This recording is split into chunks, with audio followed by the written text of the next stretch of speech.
hola. Welcome to the Mujeres Power Talk Women in Business series.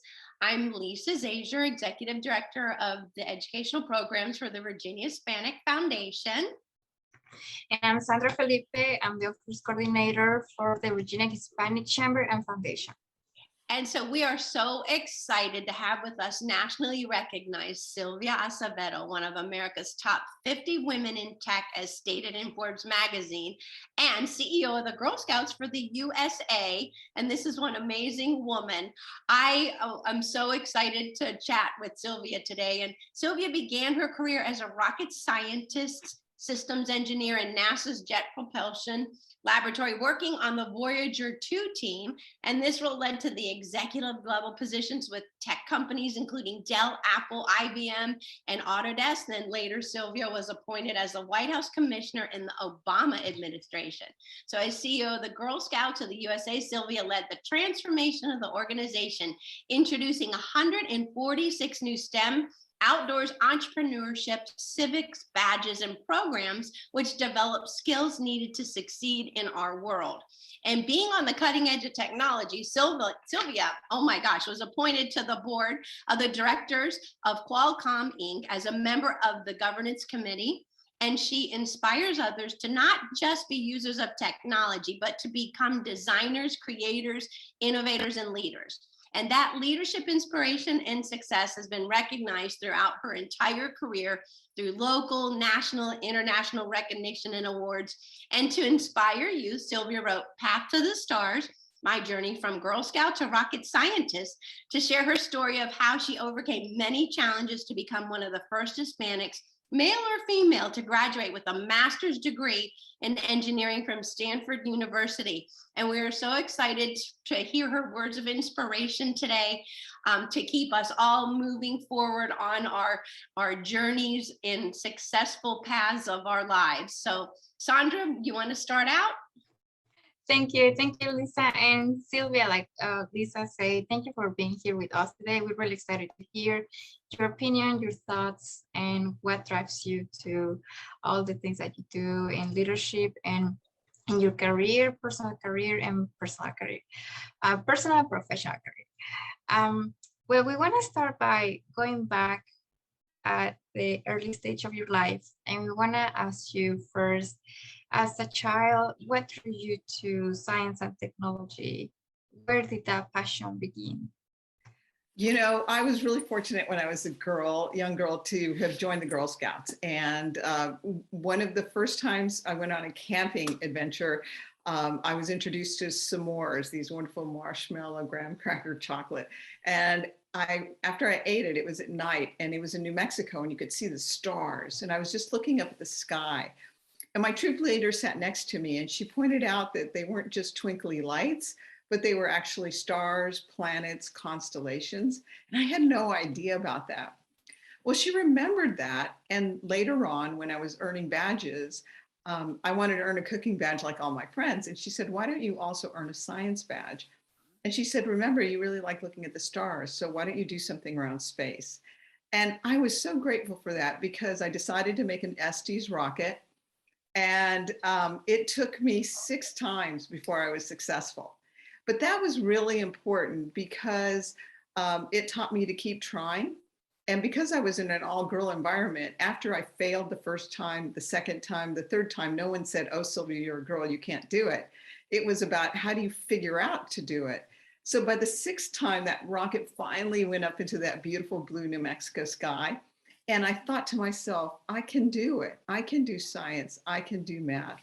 And so at that point, I began really applying myself in science and math. And if my math teacher just assigned the even problems, I did the even and the odd problems. I kept asking her for extra assignments.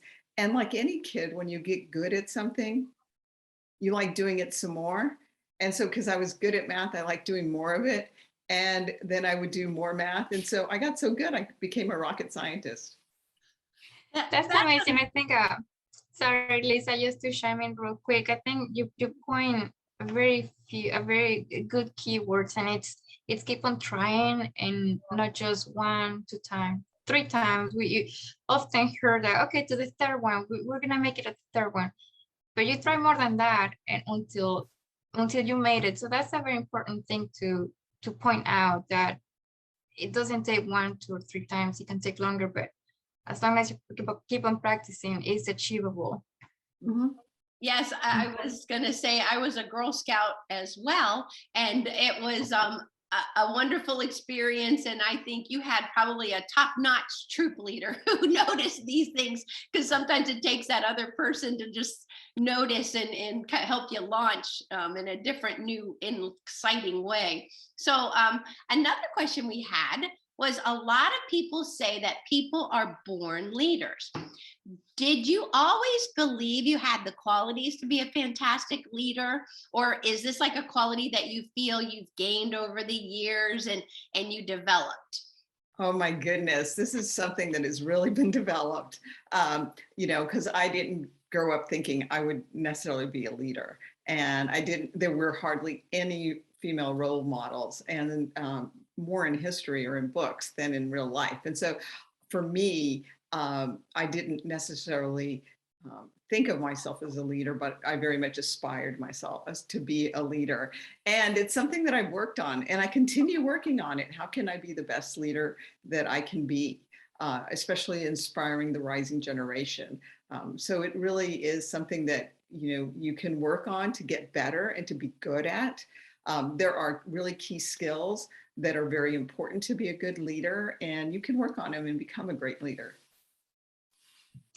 That's very nice to say, because again, we think that sometimes we say, oh no, I'm not a natural leader, I'm not gonna go that path.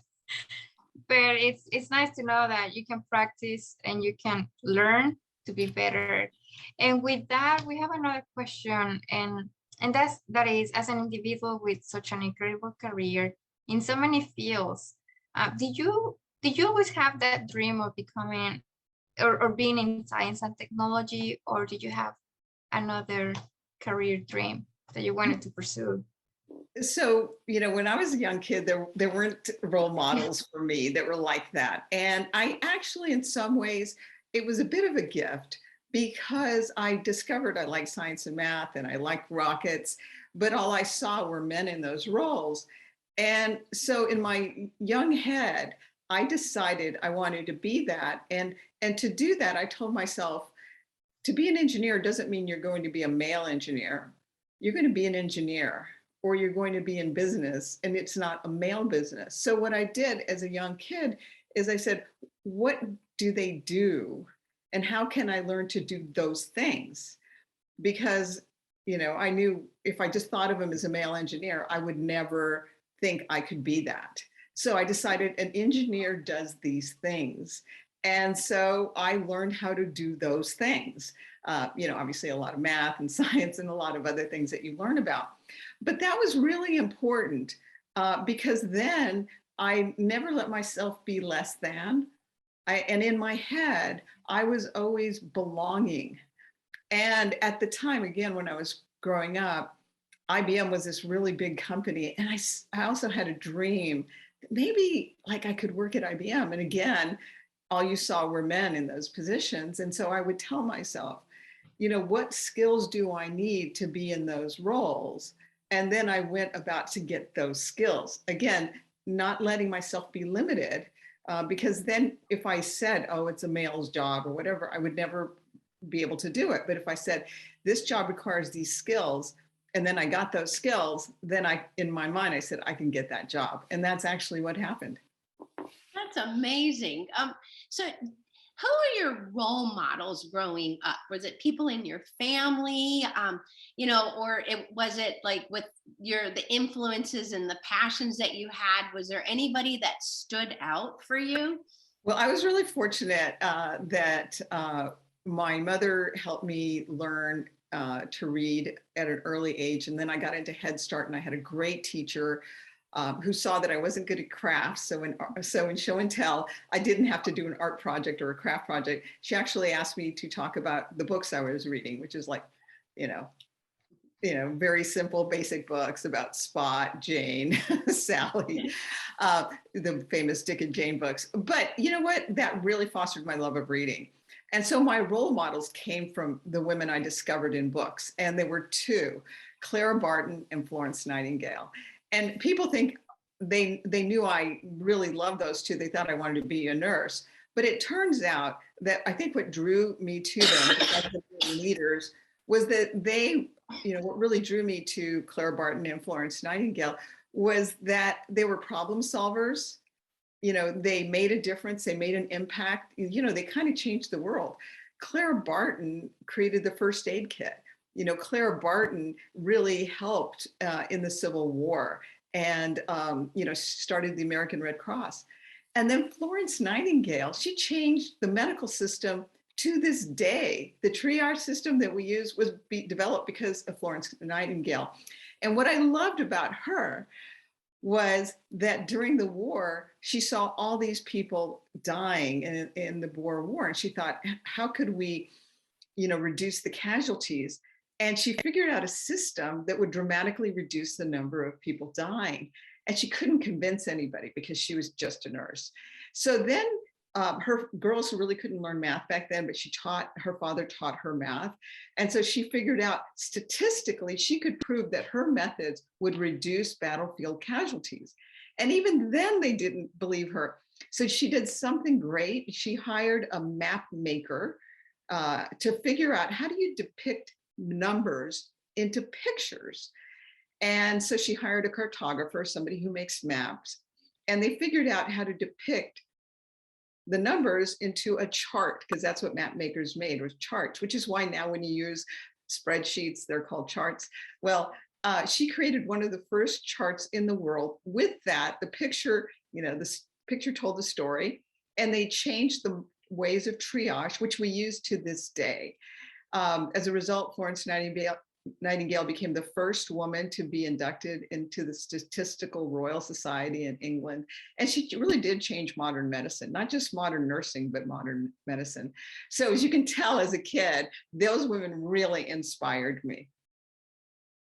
Really inspired and very determined to convince, to influence, to get their message across no matter what. And like you said, like the role models figure out different ways to get there. And let's say that as a powerful woman and as a leader in many industries, what do you see as the most significant barrier for women in businesses and especially in leadership positions? So one of the most important things that you have to be able to decide is you have to make the decision and convince yourself that you belong there. I was a trailblazer, but one of the key reasons of my success, yes, it was the persistence. Yes, it was the resilience. It was the, never give up and invest in myself. But I also believed in myself. I believed I belonged there. And I think that's a very important trait for women, is to really believe you belong there. And then also to develop the right skills and assets that will get you to where you want to go. So don't just say, well, that's a male skill or whatever. Decide what you want to do so that you will get those skills. So a lot of women who are in corporate world, it's very important if you want to be one of the top bosses to have what they call P&L, profit and loss, like you're managing the money part of the business. A lot of women prefer to be in a support role, not in one of those P&L roles. Well, that will automatically kind of stop you from being able to get to that top role. So figuring out, how do you get into those sales and marketing jobs? And then how do you begin to manage people who are bringing in the money for the company and selling for the company? And then that gives you really valuable experience that allows you to get to the top. So I think a lot of women don't do that. And then a lot of times we're not investing in ourselves, making time for ourselves. That's so important, because you've got to make time to really sharpen your skill set. I mean, I still take classes to improve, and I did that throughout my career, and that was always really beneficial. A lot of times, sometimes, especially in the early days, companies weren't investing in me. And so I was investing in myself, and that really helped out. And so now I continue to do that. I think that goes back to how you were saying you have to know you're enough, and to go ahead and just see yourself in the position or visualize it, and then you see yourself there doing it. And so with like you being in like the leadership positions you have been in, were you did you ever feel maybe you were treated differently because you were a woman? Yeah, gosh, all the time. That's absolutely the case, especially, when I was initially starting to be a manager and being a leader, I did not fit the mold of any of those. So, right away, learning how to make sure that people realize you're in charge and learning how to communicate, and having that sense of authority doesn't mean that you're overbearing by any means, but how do you inspire people? How do you get people to come together and work together and make those, get the organization teamwork? That's so important. So yeah, I ran into those challenges quite a few times of when people, how do you make them take you seriously? And so communication matters quite a bit. How you hold yourself, how you present yourself in a meeting or in a presentation, all those things really matter. And with everything that you do, how have you created this balance, or is there such a perfect balance in your career and your personal life? Do you believe that there is perfect balance at all? So early on, somebody told me your like life is about juggling balls, and there are some balls that are made of glass, and some balls that are not made of glass or rubber, and they bounce. So decide what is your glass ball and manage that, but realize you are always making trade-offs, and just be conscious about the trade-offs, because sometimes you might want to say, you know what, I need to do a timeout, I need to do something different, but be very conscious of what's the most important things in your life, the glass balls, and those are the ones you are very focused on not dropping, but realize sometimes you can't be doing everything and pleasing everyone. I think that's such good advice, for for all of us, because there is that trade-off, and like you said, picking that glass ball that you're not going to drop that one. And I think like with our family and everything, I had to pick my family, my relationships was my glass ball, and I always had to keep that like intact no matter what. And while I tried to juggle all the things that were important to me as well, and as Lisa in developing myself, but like that was always my very one I held so precious. So I think that's like a very, very good advice. So Sylvia, throughout like your whole business career, what would you consider your biggest risk? Because like I said, when I read all of your accomplishments, I said you had 9 lives. I mean, all these wonderful different careers you've had. What do you think was your biggest risk? That's a great question. So there have been times when I've made changes in my career, and they didn't happen immediately. Like when I wanted to do international or global, I was rejected for months. And, but I kept hearing no, and I had to figure out how to turn it into a yes. And I really couldn't believe that, I was doing really great at this company, and the fact that I was also bilingual and they were growing internationally. I just couldn't believe there wasn't a spot for me, but they kept telling me no.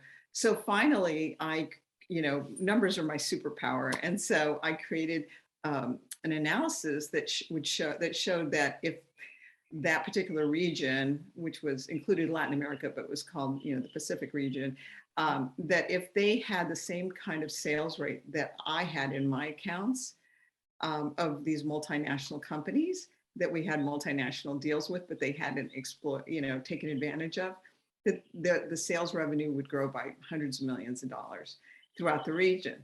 So I created this presentation, and this is after 6 months of being told no. I I figured out where the vice president of that region was, and I found my moment, and I said, I can grow your region by over $700 million.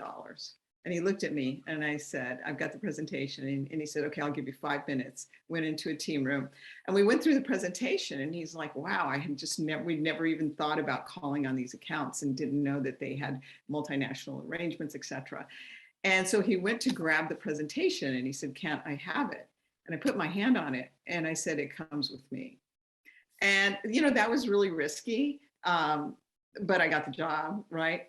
And I think another time was when I had been an entrepreneur. I had worked at Dell and me and 3 people had left and started a company and we sold the company and I could have gone back into technology, but I really wanted to make a difference in what was happening with education and healthcare, especially with the fast growing Latino population where I was living in Texas at the time.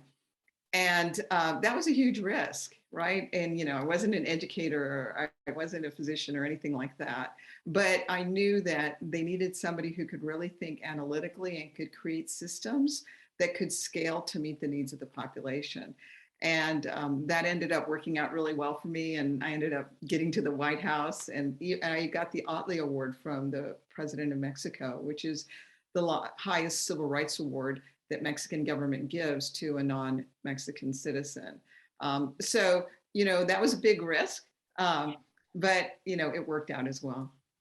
Yeah, I think that's the persistence, and then find your moment. I love that. That really is something that resonates, I think, with a lot of people. And you were ready, you were prepared. That's like, I think, another very important thing. You did all your homework and you were prepared and you found that moment. And that is risky. And to say it comes with me, I think that's like, wow. And to have that empowerment within yourself, to confidence to do that's incredible. Well, that's what I was going to say. That's what I was going to say. I mean, just saying this presentation comes with me, it's, yes, I know what I'm talking about and I'm ready. So that's very confident for you to say that. That's amazing. Yeah. Well, I always made sure that whatever position I wanted, remember I disengaged you had to be male or whatever for that. And I just said, what were the skill sets needed for that position? And I focused on getting those skill sets and being able to demonstrate those skill sets. So it kind of took away, it's like, you're not the package I thought, but you can do those things and you're demonstrating that you can do those things. So I got the job. So when you're a trailblazer, as I've been in my career, you sometimes have to do things that are a little bit different to break open the doors of opportunity. And I think that ties to the skills assets that you mentioned a lot. With that say, what skills or what abilities do you find the most useful in a leadership position or a role? So especially today with the internet and social media, communication is key. So being able to articulate and to communicate is very important. What are you going to? What are your goals? What are you focused on? And being able to communicate that in a way that people realize it matters to them and to motivate them. So working on communication skills is really very key. And doing it in a way that is very memorable and motivating to people. So, when I became CEO of the Girl Scouts, I started off right away and I said, it's all about the 3 M's. It's about the Girl Scout movement, it's about money, and it's about the membership. And so all of what we were going to focus on was going to fit under one of those 3 M's. It was either going to be, what is it doing for the membership? What's it doing for the girls? What's it doing for the movement, meaning the programs, the volunteers, and money? How do we make sure that we have enough funding to support the organization? And that's, everyone knew, Sylvia's got 3 M's, right? And so that was very clear. It was, it aligned everything that we were doing. Suddenly it wasn't like all over the place. It was like, how does it fit into one of these 3 buckets? And, as a result, by the time I left, I said there was a 4th M, which was momentum, because we really were moving along quite well. That's really good. So I think anyone in a leadership position, those are very, very valuable tips, I think, for someone leading a team and leading the way. So through our Pasaporte a la Educación bilingual leadership programs that we have for the Hispanic students in elementary, middle, and high school, we share that same passion in helping students, I think, find what inspires them and then to believe in their dreams, regardless of their circumstances, like you have said, that they can accomplish great things. And so with the leadership lessons, they go through a series of 10 leadership lessons, and it starts out with what are my dreams, and then it's achieving success, and success looks different for everybody, and then affirmations, things that will empower them within themselves, because a lot of times their families can't do it for them. They have to take that on and do that within themselves. So we really value, I think, your leadership and what you've done, because it aligns exactly with where our focus is and where we're going. So what advice would you give that next generation of female leaders? And tell us about also your wonderful book, the Path to the Stars, on how you overcame many challenges, oh my gosh, and become one of the first Hispanics, male or female, to graduate with a master's degree in engineering from Stanford. And this is like the most wonderful book. I'm enjoying reading it. I'm not done yet, and I'm excited. I can't put it down. It just came yesterday. So I've been really excited about that. Well, thank you very much. So first, advice to leaders. One is, first believe in yourself. That's very key. And then get the skills that you need for that next position. So that will give you confidence. Because if you're trying to go for a position and there's some skills that you don't have yet, then you really do need to develop those because that makes it really hard to portray the confidence you need in that role. So when you're going to be like a CEO of a big organization, you have to know about finance. It doesn't mean you have to be a financial expert, but you've got to at least know a bit about finance. You have to know about whatever the product or services is. Again, it doesn't mean you become an expert in that, but you get comfortable enough that you can talk about that. So it comes across as being very authentic and being very genuine. So when you're in a company, figure out what it is the company's doing, and as a leader, describe what you do in a way that provides value to the company. So let's just say you're in finance. Well, you could say, well, I'm an accountant. Okay. But if you meet the CEO, that doesn't distinguish you in any way. But if you say, I make sure that our financial statements are accurate so that we pass every audit. Wow. He or she looks at you and says, okay, that's somebody really good, right? Mm-hmm. Or if you're in another area, how do you describe what you do in a way that provides value? Say you're in quality control. You could say, I just make sure I inspect all the products before they go out the door. Or you could say, I make sure our customers are delighted because the product they receive is even better than what they imagined when they ordered it. Now they're going, wow, this person really is something else. So really figure out what is it that your job is and how does it provide value? And as you continue to go up the organization, really think about that. How is it what I am doing is providing value to the organization, and communicate that. That I think is a really important leadership skill for women, because a lot of times we just describe our work in terms of supportive roles and not as a leadership role.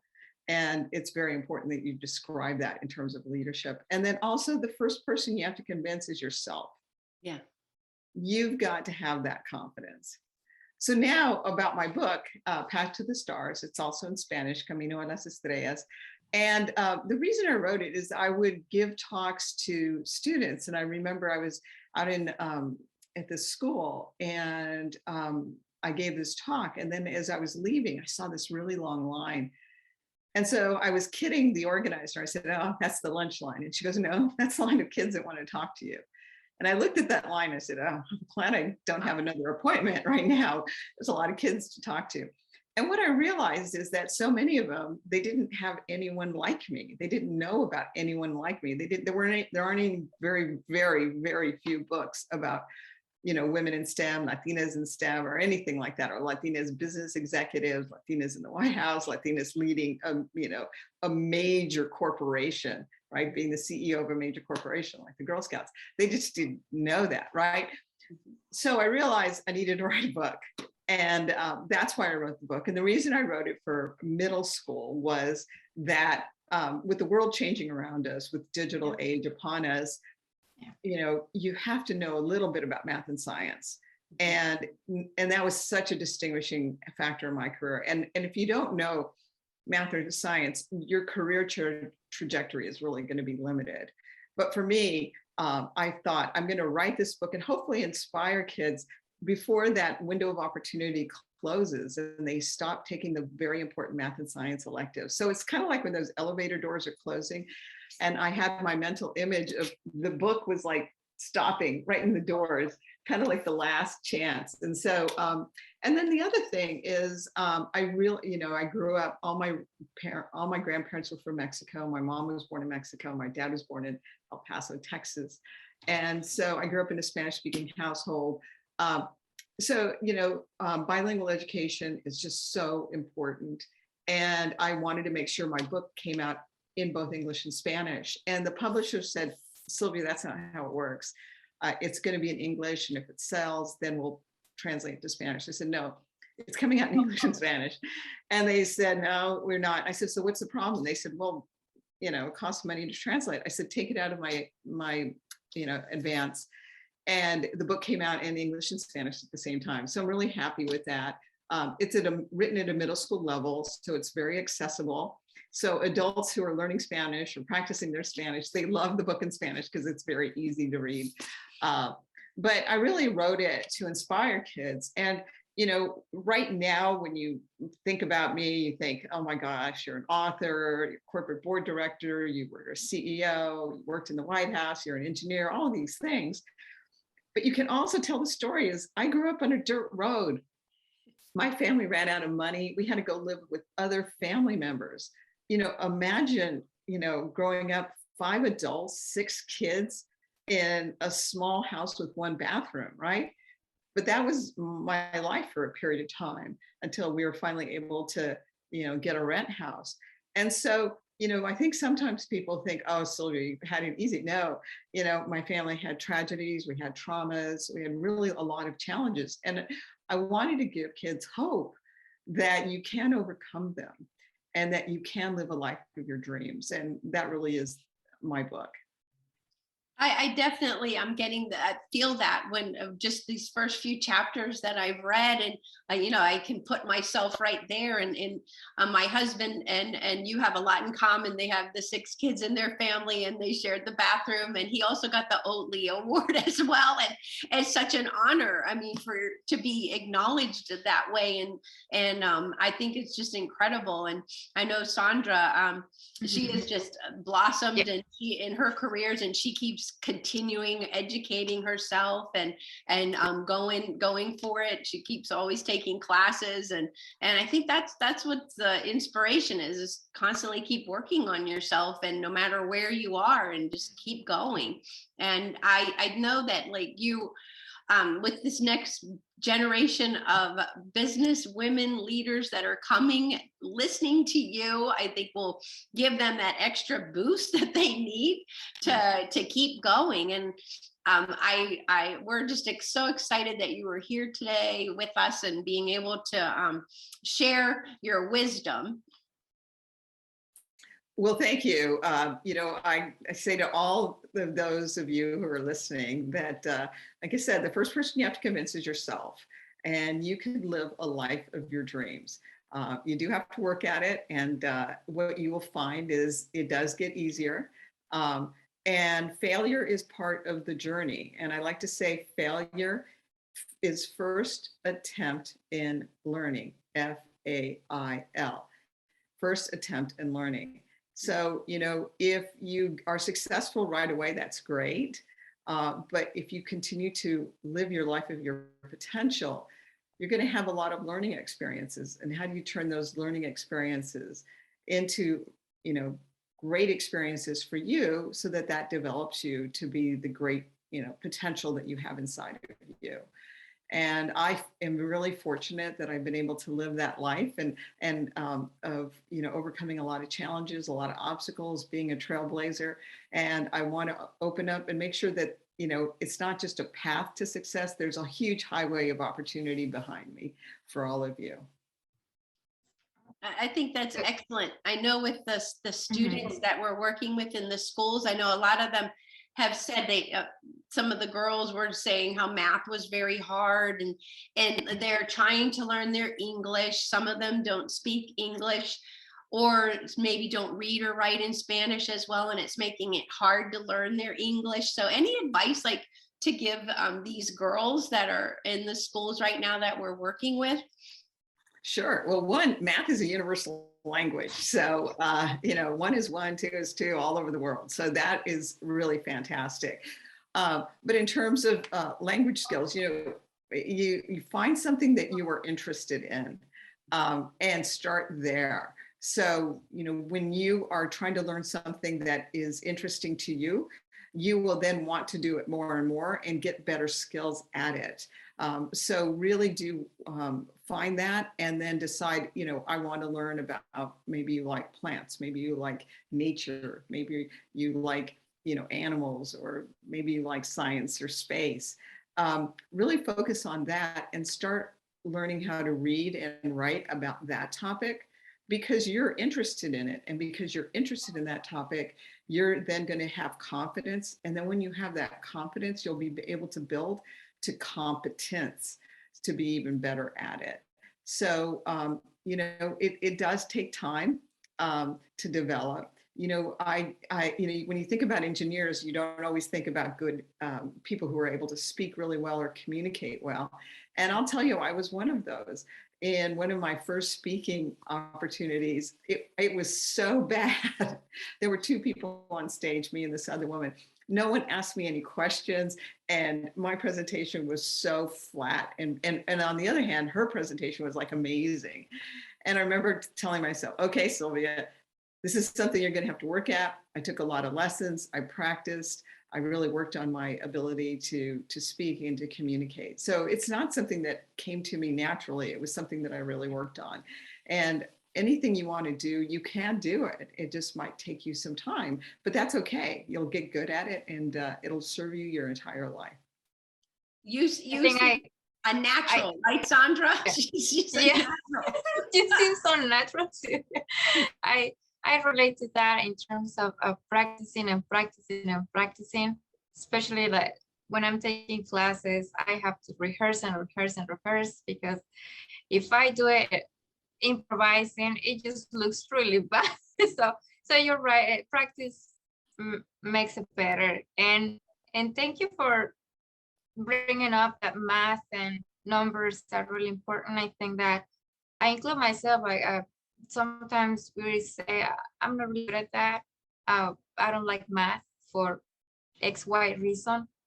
But when we really put the time and we dedicate some of our time to really understand math, it becomes easier, and you can do many things with math, with algebra specifically, and apply them to your daily life. Absolutely. It will open up so many opportunities. Now, if I had the same kind of math skills I did when I was younger, I could work at Google, I could work at Apple, I could work at any of those companies, because that kind of thinking and that kind of math skills would open up all those doors of opportunity. So it's important to have those kind of skills. Well, thank you so much, Sylvia. This has been wonderful, and we appreciate you giving your time and all these great inspiring things for all of us to think about and to continue to improve within ourselves to be the best version of ourselves. That's wonderful. So thank you very much for this opportunity. Again, believe in yourself, and the first person you have to convince is yourself. And once you do that, no one can stop you. Thank you, Sylvia. It was great having you today. Thank you.